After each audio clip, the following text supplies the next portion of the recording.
नमस्कार दोस्तों। भारतीय संविधान की विशेषताएं पढ़ेंगे एनसीईआरटी सार संग्रह के अंतर्गत। तो देखते हैं पॉइंट वाइज। संविधान में हमारे राष्ट्र का उल्लेख किन नामों से किया गया है? तो भारत या इंडिया। भारतीय संविधान में किस प्रकार की शासन प्रणाली की व्यवस्था की गई है? तो सदनात्मक शासन व्यवस्था में विधायिका कार्यपालिका पर नियंत्रण होता है। अध्यक्षतात्मक शासन प्रणाली का आधारभूत तत्व क्या है? तो एकल कार्यपालिका। भारत की संसदीय शासन प्रणाली एवं ब्रिटेन की संसदीय प्रणाली के मध्य अंतर का मुख्य बिंदु कौन सा है? तो न्यायिक समीक्षा। भारत का संविधान परिसंघीय है पर किससे निर्धारित होता है? केंद्र और राज्यों के मध्य शक्तियों के वितरण से। स्वतंत्रता। भारतीय संविधान के मूल्य क्या क्या हैं? तो स्वतंत्रता है, समानता है, भ्रातृत्व है, संप्रभुता है, समाजवादी, पंथ निरपेक्ष, लोकतांत्रिक। नीति निर्देशक तत्वों तथा मूल अधिकारों को संविधान की आत्मा किसने कहा? तो ग्रेनविल ऑस्टिन ने। तो नीति निर्देशक तत्व और मूल अधिकार को संविधान की आत्मा किसने कहा? तो ग्रेनविल ऑस्टिन ने। तो मूल संविधान में कुल कितने अनुच्छेद और कितनी अनुसूचियाँ थी? तो मूल संविधान में 395 अनुच्छेद और 8 अनुसूचियाँ थी। सर्वप्रथम कांग्रेस के किस अधिवेशन में जन गण मन गाया गया? तो कलकत्ता के 1911 के अधिवेशन में गाया गया। तो 1911 अधिवेशन कलकत्ता में क्या गाया गया? तो जन गण मन। तो राष्ट्रगान के गायक का मानक समय 52 सेकेंड है। भारतीय संविधान की जटिलता के कारण इसे वकीलों का स्वर्ग कहा जाता है। तो भारतीय संविधान को वकीलों का स्वर्ग कहा जाता है।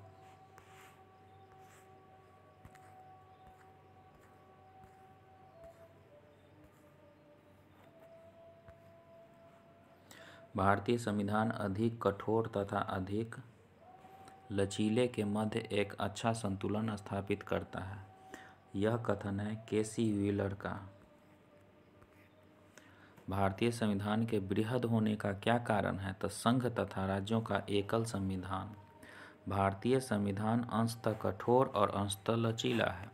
तो अपनी राष्ट्रवादी प्रतिक्रिया में भारतीय संविधान के निर्माताओं ने अल्पसंख्यकों के हितों तथा भावनाओं के मध्य महत्व को कम करके आंका है। यह कथन किसका है? आइवर जेनिंग्स का। भारत अर्ध संघात्मक राज्य है। यह किसने कहा? तो केसी व्हीलर ने कहा भारत अर्ध संघात्मक राज्य है, यानी कि सेमी फेडरल। भारत में राजनीतिक सत्ता का प्रमुख स्रोत कौन है? तो जनता। तो कौन सी संविधान कितना भी अच्छा क्यों न हो, यदि उसे कार्यान्वित करने वाले बुरे व्यक्ति हैं तो संविधान भी बुरा हो जाएगा। डॉक्टर भीमराव अंबेडकर बोले हैं। संविधान को संघात्मकता के तंग ढांचे में नहीं ढाला गया है। डॉक्टर भीमराव अंबेडकर बोले हैं। भारत की स्वतंत्रता के बाद भारतीय राष्ट्रीय कांग्रेस को एक राजनीतिक दल के रूप में भंग कर दिया जाना चाहिए। यह सुझाव किसने दिया था? तो महात्मा गांधी ने। महात्मा गांधी क्या बोले थे? कि भारत की स्वतंत्रता के बाद कांग्रेस को खत्म कर देना चाहिए राजनीतिक दल के रूप में। भारतीय संघवाद को सहकारी संघवाद किसने कहा? तो जी ऑस्टिन ने कहा भारतीय संघवाद को सहकारी संघवाद। अध्यक्षात्मक शासन प्रणाली में कार्यपालिका की समस्त शक्तियां होती है राष्ट्रपति में। मौलाना अबुल कलाम आज़ाद ने संविधान सभा में वयस्क मताधिकार को 15 वर्ष के लिए स्थगित करने की बात की थी। तो 15 वर्ष के लिए स्थगित करने की बात वयस्क मताधिकार का किसने कही थी? तो मौलाना अबुल कलाम आज़ाद ने। तो भारत का राष्ट्रीय पशु बाघ है। भारत का राष्ट्रीय पुष्प कमल है। भारत का राष्ट्रीय पक्षी मोर है। और भारत के राष्ट्रीय ध्वज के चक्र में 24 तीलियां हैं। तो S.R. बोम्मई बनाम भारत संघवाद 1994 में उच्चतम न्यायालय ने कहा हमारी संविधान एक परिसंघात्मक संविधान है। अब पढ़ेंगे हम लोग शेड्यूल। 7वीं अनुसूची के प्रमुख विषय में भारतीय संविधान के अंतर्गत सिविल प्रक्रिया संहिता किस सूची में है? तो 7वीं सूची में, समवर्ती सूची में है। सिविल प्रक्रिया संहिता समवर्ती सूची में, यानी कि सिविल प्रक्रिया संहिता से रिलेटेड राज्य और केंद्र दोनों कानून बना सकती है। तो जनसंख्या नियंत्रण और परिवार नियोजन तथा आपराधिक मामले भारतीय संविधान की समवर्ती सूची में सम्मिलित हैं, यानी जनसंख्या नियंत्रण केंद्र और राज्य दोनों कर सकती है, परिवार नियोजन दोनों कर सकती है, आपराधिक मामले की पर कानून दोनों समवर्ती सूची में है, यानी दोनों बना सकती हैं, केंद्र और राज्य दोनों। शिक्षा किस सूची का विषय है? तो समवर्ती सूची का विषय है। तो शिक्षा प्रारंभ में राज्य सूची का विषय था, जो 42वें संविधान संशोधन 1946 के द्वारा समवर्ती सूची में स्थानांतरित कर दिया गया। भूमि सुधार किस सूची के अंतर्गत शामिल है? तो भूमि सुधार राज्य सूची के अंतर्गत है। तो रेलवे पुलिस किस सूची का विषय है? तो राज्य सूची का विषय है। रेलवे पुलिस राज्य सूची का विषय है। आर्थिक नियोजन किस सूची का विषय है? तो आर्थिक नियोजन या तो केंद्र कर सकता है या राज्य भी कर सकता है। तो समवर्ती सूची में आर्थिक नियोजन है। कृषि भारतीय संविधान के किस सूची में है? तो राज्य सूची में है। पंचायती राज राज्य सूची के में आती है। तो दंड प्रक्रिया भारतीय संविधान की 7वीं अनुसूची की सूची 3 में, यानी कि समवर्ती सूची में शामिल है। विवाह विच्छेद और गोद लेना आदि संविधान की 7वीं अनुसूची में किसके अंतर्गत सम्मिलित किए गए हैं? तो सूची 3 समवर्ती सूची में। यहाँ पे हम लोग देखेंगे कि संघ सूची में 100 सब्जेक्ट है और राज्य सूची में 61 सब्जेक्ट है और समवर्ती सूची में 52 सब्जेक्ट है। तो एक नज़र हम लोग डालेंगे संघ सूची पर। तो संघ सूची में, यानी यूनियन लिस्ट, प्रतिरक्षा, विदेशी मामले, नागरिकता, संचार, डाक व तार, निगम कर, सेवा कर, युद्ध और शांति, सीमा शुल्क और निर्यात शुल्क, बीमा शुल्क, प्रत्यक्ष प्रत्यर्पण, शेयर बाजार, अंतर्राष्ट्रीय संधि और करार, रेलवे, मुद्रा, रिजर्व बैंक, समुद्र व हवाई मार्ग, विदेशी ऋण, विदेशी व्यापार, लॉटरी, आयकर, जनगणना, डाकघर, बचत बैंक, स्टॉक एक्सचेंज, ये सब संघ सूची की बात है। राज्य सूची में हम लोग देखेंगे लोक व्यवस्था, पुलिस, रेल व ग्रामीण पुलिस, कारागार, भूमि, स्थानीय स्वशासन, प्रादेशिक लोक सेवा, लोक स्वास्थ्य, बाजार एवं मेले, सट्टा व जुआ, कृषि भूमि पर संपदा शुल्क, पशुपालन, सिंचाई, कृषि आय कर, गैस, शराब, मनोरंजन, भू राजस्व या लगान, विद्युत पर कर, पथ कर यानी कि टोल टैक्स, प्रति व्यक्ति कर, कैपिटेशन टैक्स, विलासिता की वस्तुओं पर कर इत्यादि, ये सब है राज्य सूची के अंदर।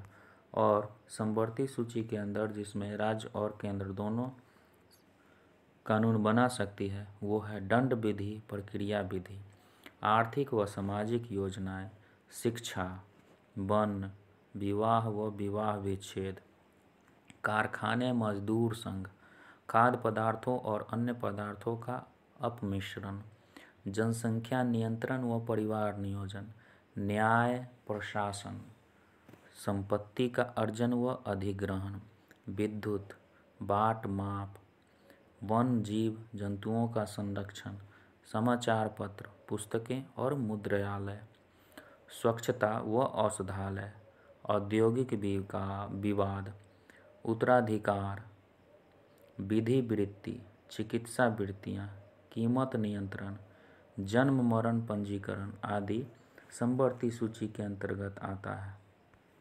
अब प्रस्तावना देख लेते हैं कि प्रस्तावना क्या होता है।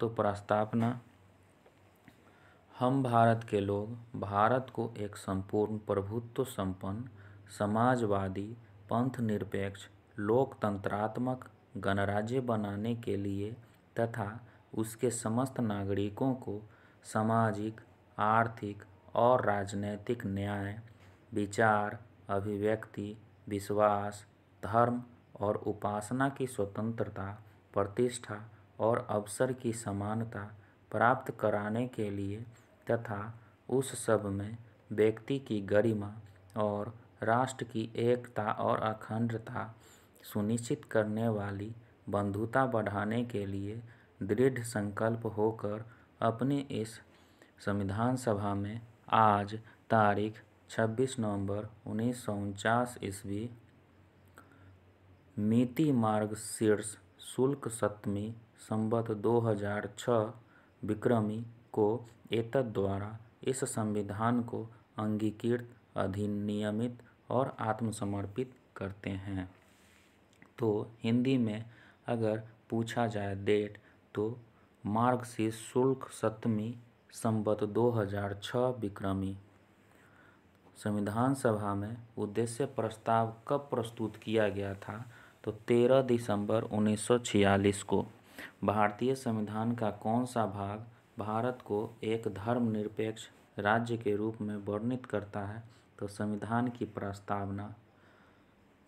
भारतीय संविधान की प्रस्तावना में भारत को एक सार्वभौम, समाजवादी, धर्मनिरपेक्ष, प्रजातांत्रिक गणराज्य के रूप में घोषित किया गया है। सर्वोच्च न्यायालय द्वारा ऐसा किस बात में कहा गया है कि अनुच्छेद 368 के अंतर्गत संविधान के प्रस्तावना में भी संशोधन किया जा सकता है, परंतु यह मूल ढांचे का उल्लंघन करने वाला नहीं होना चाहिए। तो केशवानंद भारती बाद 1973 में कहा गया है कि अनुच्छेद 368 के द्वारा संविधान के प्रस्तावना में संशोधन किया जा सकता है, जब परंतु मूल ढांचे का उल्लंघन होने वाला नहीं होना चाहिए। यानी कि संविधान के प्रस्तावना को संविधान का अंग माना गया है। केशवानंद भारती बाद 1973 में। भारतीय संविधान का कौन सा भाग संविधान की आत्मा कहलाता है? तो प्रिएम्बल यानी कि उद्देशिका यानी कि प्रस्तावना को संविधान की आत्मा कहा गया है। कल्याणकारी राज्य का उद्देश्य अधिकतम जनसंख्या के लिए अधिकतम कल्याण सुनिश्चित करना है। भारत एक गणतंत्र है, इसका क्या अर्थ है? तो भारत में वंशानुगत शासन नहीं है। गोलकनाथ बनाम पंजाब राज्य के मामले में न्यायमूर्ति एम हिदायतुल्लाह ने उद्देशिका को संविधान की मूल आत्मा कहा है। तो संविधान की मूल आत्मा न्यायमूर्ति एम हिदायतुल्लाह ने कहा था। और किसमें? तो गोलकनाथ बनाम पंजाब राज्य मामला। तो आगा है, भारत के संदर्भ में धर्मनिरपेक्ष शब्द का सही भाव क्या है? तो भारत में राज्य का कोई धर्म नहीं है। उद्देशिका में सम्मिलित सामाजिक, आर्थिक व राजनीतिक न्याय के तत्व किससे संबंधित है? तो 1917 की रूसी क्रांति से संबंधित है सामाजिक, आर्थिक और राजनीतिक न्याय। उच्चतम न्यायालय ने किस बात में यह धारणा प्रस्तुत की कि उद्देशिका संविधान का अभिन्न अंग है? तो उद्देशिका संविधान का अभिन्न अंग है। एस.आर. बोमई बनाम यूनियन ऑफ इंडिया में सभी व्यक्ति पूर्णतः और समान रूप से मानव है। यह सिद्धांत जाना जाता है सार्वभौमिकता का। भारत में लौकिक सार्वभौमिकता है क्योंकि संविधान की प्रस्तावना आरंभ होती है हम भारत के लोग शब्दों से। लोक कल्याण शब्द भारत के संविधान की उद्देशिका में नहीं है, बल्कि यह राज्य के नीति निर्देशक तत्व का भाग है। तो लोक कल्याण का वर्णन राज्य के नीति निर्देशक तत्वों में है। किस संविधान के द्वारा भारतीय संविधान की उद्देशिका में संशोधन किया गया है? तो 42वें संविधान संशोधन के द्वारा संविधान के उद्देशिका में संशोधन हुआ है। तो भारतीय संविधान की प्रस्तावना में जिन आदर्शों एवं उद्देश्यों की रूपरेखा दी गई है उसका विस्तार कहाँ है? तो मूल अधिकारों, राज्य के नीति निर्देशक सिद्धांत एवं मौलिक कर्तव्यों के अध्याय में। तो राज्य का सबसे महत्वपूर्ण तत्व क्या है? तो संप्रभुता। संप्रभुता जिसका हुआ वो राज्य है, नहीं तो स्टेट के लिए जैसे कोई बाहरी देश के प्रभाव में आकर अपना निर्णय न लेना, या फिर कोई भी कभी भी आकर के बम पटक के दूसरा देश चला गया तो संप्रभुता खतरे में पाया जाता है, यानी कि आपका अपने ऊपर कमांड नहीं है। तो समाजवादी, अखंडता तथा पंथ निरपेक्ष शब्द संविधान की प्रस्तावना में किस संशोधन द्वारा सम्मिलित किए गए हैं? तो 42वां संविधान के द्वारा समाजवादी, अखंडता और पंथ निरपेक्ष शब्द संविधान की प्रस्तावना में डाला गया है। तो उद्देशिका को राजनीतिक जनपत्री की संज्ञा किसने प्रदान की है? तो उद्देशिका को राजनीतिक जनपत्री कहा है के.एम. मुंशी ने। प्रस्तावना संविधान का अंग नहीं है। उच्चतम न्यायालय ने यह मत किस बाद में व्यक्त किया था? तो बेरूबारी संघ मामले में 1960 में। तो बेरूबारी संघ मामले में कहा गया था कि प्रस्तावना संविधान का अंग नहीं है। संविधान निर्माण में महत्वपूर्ण भूमिका निभाने वाले संविधान सभा के सदस्य सर अहलादी कृष्णस्वामी अय्यर के अनुसार संविधान की प्रस्तावना हमारे दीर्घकालिक सपनों का विचार है। संघ एवं राज्य क्षेत्र। अनुच्छेद 1 के 3 में भारत के राज्य क्षेत्र में निम्न क्षेत्र शामिल होंगे: राज्य के राज्य क्षेत्र, संघ राज्य क्षेत्र, ऐसे अन्य क्षेत्र जो अर्जित किए जाएं। भारतीय संघ के अंतर्गत किस राज्य को सम्मिलित करने का अधिकार किसे है? किसी राज्य को सम्मिलित करने का अधिकार संसद को है। संविधान के प्रथम अनुच्छेद के अनुसार भारत होगा राज्यों का संघ। भारत में कितने राज्य और संघीय प्रदेश हैं? तो भारत में 28 राज्य और 8 संघीय प्रदेश हैं, जिसमें राष्ट्रीय राजधानी क्षेत्र भी शामिल है। लोकसभा में केंद्र शासित प्रदेशों के लिए अधिकतम कितने सीटें आरक्षित हैं? तो 20। 2 पृथक केंद्र शासित प्रदेशों के रूप में जम्मू कश्मीर का विभाजन कब किया गया? तो 31 अक्टूबर 2019 को। 2 पृथक केंद्र शासित प्रदेशों के रूप में जम्मू कश्मीर का विभाजन कब किया गया? तो 31 अक्टूबर 2019 को। संघ एवं उसके राज्य क्षेत्रों से संबंधित अनुच्छेद। तो अनुच्छेद 1 में आर्टिकल 1 में संघ के क्षेत्र का नाम है। आर्टिकल 2 में नए राज्यों के प्रवेश अथवा स्थापना का संसद का अधिकार है। आर्टिकल 3 में नए राज्यों की स्थापना तथा वर्तमान राज्यों के क्षेत्र सीमा अथवा नामों में परिवर्तन है। आर्टिकल 4 में अनुच्छेद 2 एवं 3 के अंतर्गत बनाए गए कानून, जिनके द्वारा पहली तथा चौथी अनुसूची एवं पूरक आनुषंगिक एवं अनुवर्ती मामलों में संशोधन किया जा सके।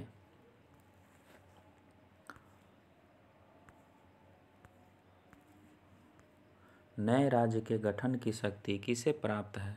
तो संसद को नए राज्य की शक्ति के गठन की शक्ति है। नए राज्य के गठन की शक्ति है संसद को। राज्यों के पुनर्गठन से संबंधित फजल अली आयोग का गठन किस वर्ष किया गया? तो राज्यों के पुनर्गठन से संबंधित फजल अली आयोग का गठन वर्ष 1953 में किया गया। तो भाषाई आधार पर भारत में सर्वप्रथम आंध्र प्रदेश का गठन हुआ। तो राज्य पुनर्गठन आयोग 1 नवंबर 1956 को कितने राज्य तथा केंद्र शासित प्रदेश बनाए थे? तो राज्य पुनर्गठन आयोग ने 1 नवंबर 1956 को 14 राज्य एवं 6 संघ राज्य बनाए। सिक्किम भारत का एक राज्य किस वर्ष बनाया गया? 36वें संविधान संशोधन के अंतर्गत वर्ष 1975 में सिक्किम को भारत का एक राज्य घोषित किया गया। भारत में केंद्रशासित प्रदेशों का प्रशासन किसके द्वारा किया जाता है? तो राष्ट्रपति के द्वारा। जूनागढ़ रियासत को जनमत संग्रह के आधार पर, हैदराबाद को सैन्य कार्यवाही के आधार पर और जम्मू कश्मीर को पाकिस्तानी सेना एवं कबायलियों के आक्रमण से सुरक्षा सुनिश्चित करने हेतु भारत के साथ विलय पत्र पर हस्ताक्षर करके भारत में सम्मिलित किया गया। पहले के विशेष राज्यों को राज्य का दर्जा।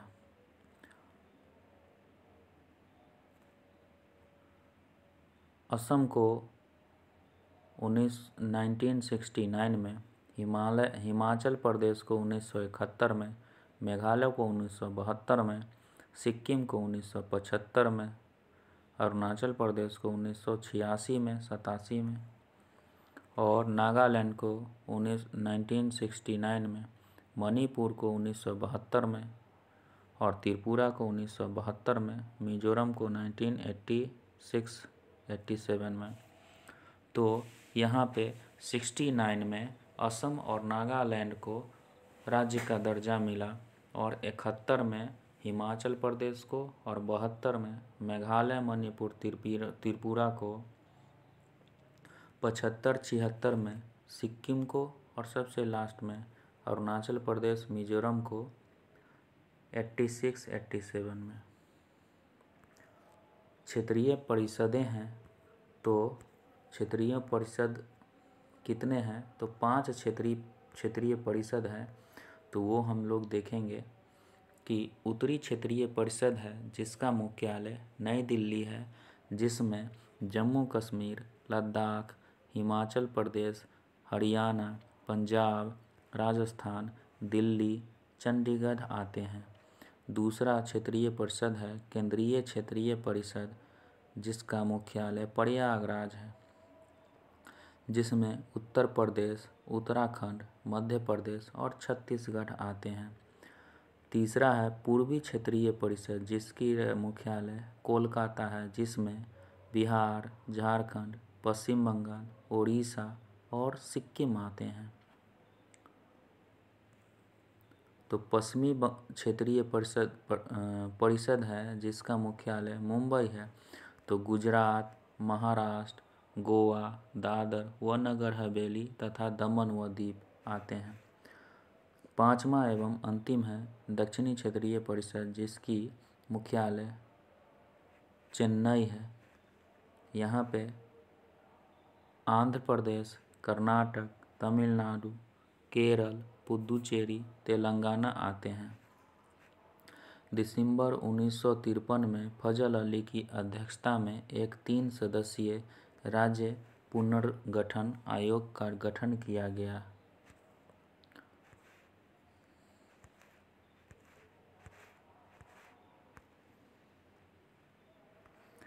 भारत की नागरिकता प्राप्ति के हेतु 5 प्रकार हैं। तो पहला प्रकार है जन्म से, दूसरा प्रकार है वंशाधिकार द्वारा, तीसरा प्रकार है पंजीकरण द्वारा, चौथा प्रकार है देशीयकरण द्वारा, पांचवा है भूमि के अर्जन द्वारा। यानी कि जो जन्म से भारत में है वो भारत का नागरिक है, या फिर वंशाधिकार द्वारा, पंजीकरण द्वारा, देशीयकरण द्वारा या भूमि के अर्जन द्वारा। तो भारतीय संविधान किस प्रकार की नागरिकता प्रदान करता है? तो एकल नागरिकता। संयुक्त राज्य अमेरिका USA ने दोहरी नागरिकता के सिद्धांत को अपनाया है। तो भारतीय संशोधन अधिनियम 2019 CAA में किस देशों के हिंदू, बौद्ध, सिख, जैन, पारसी तथा ईसाई नागरिकों को भारत की नागरिकता प्रदान करने का प्रावधान है? तो पाकिस्तान, बांग्लादेश तथा अफगानिस्तान। तो पाकिस्तान, बांग्लादेश तथा अफगानिस्तान में मुस्लिम बहुसंख्यक है तो वहाँ पर जो अल्पसंख्यक हैं यानी हिंदू, बौद्ध, सिख, जैन, पारसी तथा ईसाई पाकिस्तान, बांग्लादेश तथा अफगानिस्तान में अल्पसंख्यक हैं, जिनकी सुरक्षा के लिए नागरिक संशोधन अधिनियम 2019 CAA के द्वारा नागरिकों को भारत की नागरिकता प्रदान करने का प्रावधान है। भारतीय नागरिक की नागरिकता किस आधार पर समाप्त हो सकती है? तो परित्याग में, पर्यावसान में तथा वंचना के आधार पर। तो भारत से बाहर लगातार कितने वर्षों तक रहने पर भारतीय नागरिकता समाप्त कर दी जाएगी? तो 7 वर्ष। तो प्रवासी भारतीय दिवस कितने समय अंतराल पर मनाया जाता है? तो प्रति 2 वर्षों पर।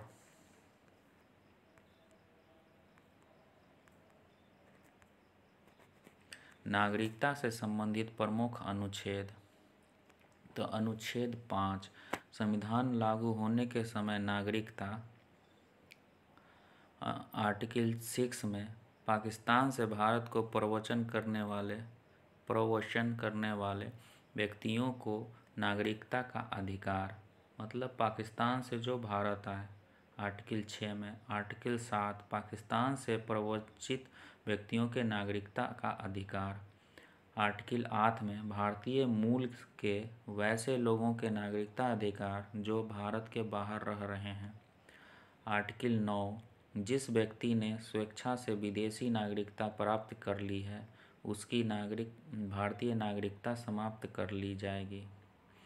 आर्टिकल 10, नागरिकता संबंधी अधिकारों की निस्सरता। आर्टिकल 11, संसद द्वारा कानून बनाकर नागरिकता अधिकारों का नियमन। लक्ष्मी मल सिंघवी समिति किससे संबंधित है? तो दोहरी नागरिकता से। किसी व्यक्ति द्वारा भारतीय बैंकों में धन जमा करके भारत की नागरिकता नहीं प्राप्त की जा सकती है। भारतीय संविधान में एकल नागरिकता का प्रावधान किस देश से लिया गया है? तो ब्रिटेन से। भारतीय संविधान के व्यक्ति PIO का कार्ड धारक भारत में नहीं खरीद सकता है कृषि भूमि।